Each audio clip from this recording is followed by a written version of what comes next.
Jesus says in Mark 10:45, "For even the Son of Man did not come to be served, but to serve, and to give his life as a ransom for many." The King of Kings, he serves. If God himself expects to serve, then you should expect to serve as well. I mean, let's think about this. Jesus himself, the Son of Man, he says, "I didn't come to be served. I'm the King of Kings. I didn't come to be served, but I came to serve and to give not only to serve, but to give my life as a ransom for many." He died for us. And God resurrected him so that we can all have life. I mean, the call, we're to be like Jesus. And the call of every Christian is to be selfless, to put others first, not to be selfish where we put ourselves first.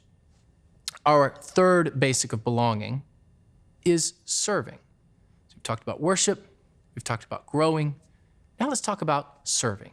What do we mean by serving? Well, it's another big category, as all of these are. But in essence, when you serve, you are reaching outward beyond yourself. It's not about you.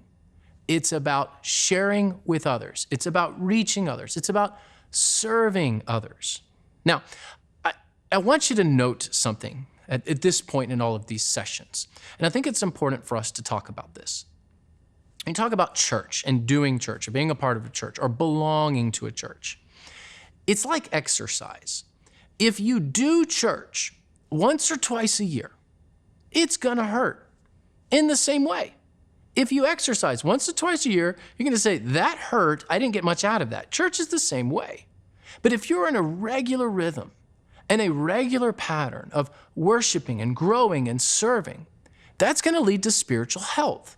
In the same way, like physical exercise, spiritual health is not an instantaneous process, but rather something that occurs over time. So if your expectations right now are, "Hey, I'm gonna be here a week, 2 weeks, a month, and I'm just gonna be in tip-top shape spiritually," it's not gonna happen. This is something that occurs over time. And it's something that takes time in your life. I mean, think about this. In 100 years, none of us will be here, but in 100 years, assuming Christ does not return, the goal of your church is to keep doing God's work. And God's work through you is the foundation of the work that will occur 100 years from now. So in your own personal life, you need to think long-term spiritually. And in the life of your church, you need to think long-term. And we are called to endurance. And an enduring church serves like Jesus. The churches that stand the test of time are the ones that are filled with servant leaders, people who put others before themselves. If you look at Mark 10 again, you see James and John there. They believe that they are worthy of the highest place of honor in God's kingdom. They even say that. They believe that they are worthy of the prominence of being right there beside Jesus. And Jesus tells them, he asked them, "Are you able to endure suffering like me?" And James and John say, yeah, we are. And Jesus responds to them. He says, you don't know what you're asking. You see, greatness in God's kingdom comes through serving. How did Jesus serve? He gave his life. And we've got to be willing to lay it all out there so others can hear the good news. God's kingdom is eternal because of the sacrifice of Christ. Your church will endure because the people give of themselves to God's mission. So to be saved by Jesus is to be sent by Jesus.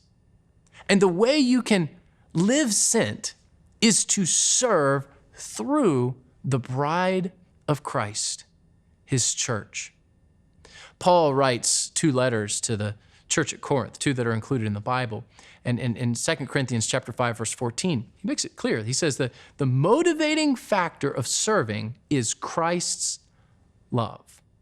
Let me give you 5 steps to start serving in your church. The first step is very simple. Look for opportunities to serve. Just be aware of what your church is doing. Reserve some time to observe. Come along somebody where you think, I might want to serve in that area. Come alongside of them and just say, hey, I'd like to just watch you and observe you.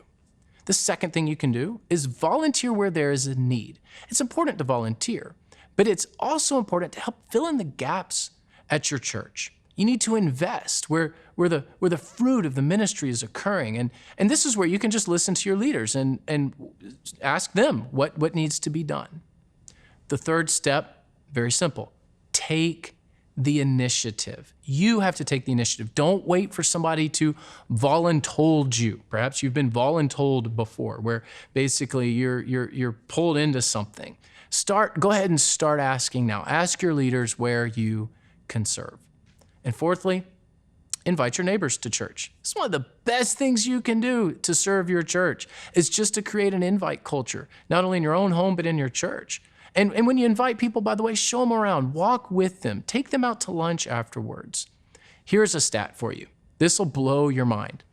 80% of people are receptive to coming to church if you invite them. Doesn't mean they'll come on the first time that you ask, but they are receptive. 8 out of 10, 4 out of 5 people are at least willing to hear you out about coming to church if you invite them. You've got to take the initiative.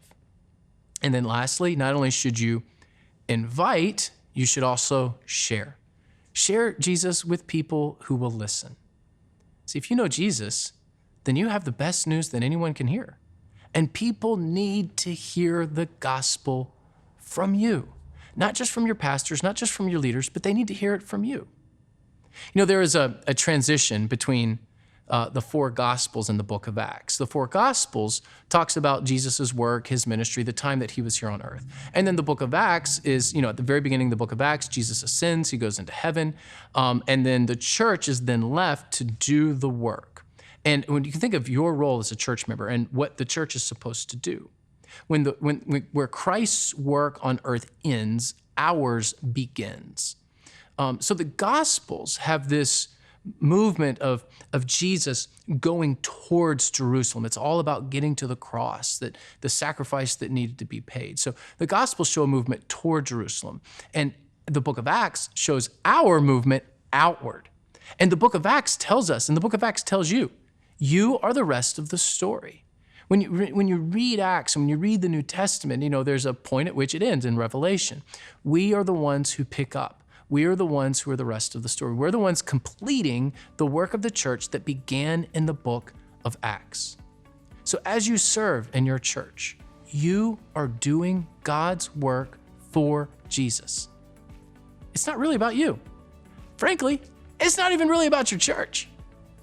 It's about Christ himself. So we've walked through worship and spiritual growth and serving and reaching outward. In the next session, we're going to talk about giving, and we're going to set up another basic of belonging, where you need to honor God with your offering.